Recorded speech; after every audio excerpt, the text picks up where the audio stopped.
I've had amazing leaders, and I've also had some people who didn't give a lot of thought to what it meant to be in the role that they were in. The best leader that I ever had this consistency of value set, and I think you want to be in a position as a team member that you actually don't need to ask your leader what they think you should do. You should understand them well enough and understand what matters to them and what their drivers are, so that if you have a difficult decision or a difficult problem, you already know what they would do.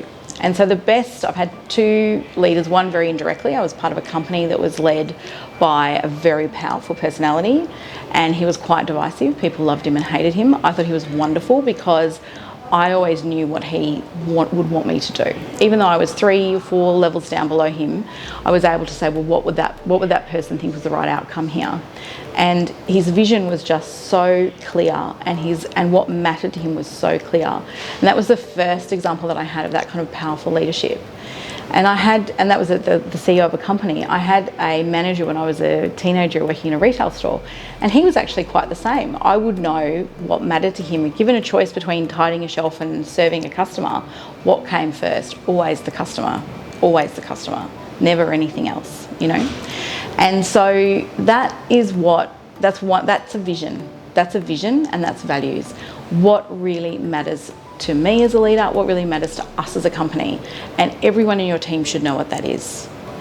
And even if it's not a particularly, even if it's making money, at least be honest about that. If everyone knows that it's always about making money, that's what our value is. And so someone who is able to be clear in their own minds, be consistent no matter what the cost, always be clear that that is what we're all going for.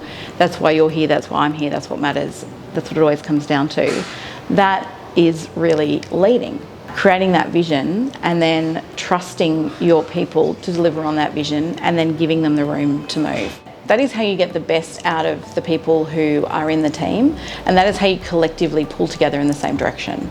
So if there is no particular vision, people will fill that vacuum with their own interpretation of what the rules are of this organisation or of this particular team or this particular group.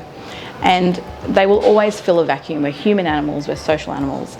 And if they're not given guidance, then they'll work out for themselves what they think they're supposed to do or not supposed to do. And they'll take that information from absence.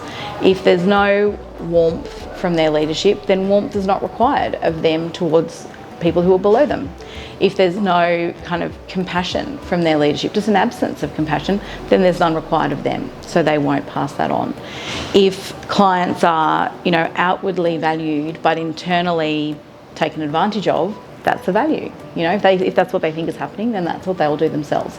So if you don't provide people with a clear vision and a clear set of kind of cultural standards, then they'll fill the void themselves. And often that will end up being the worst behaviour that they witness as being acceptable, and that's what they'll either perpetuate or come to accept themselves.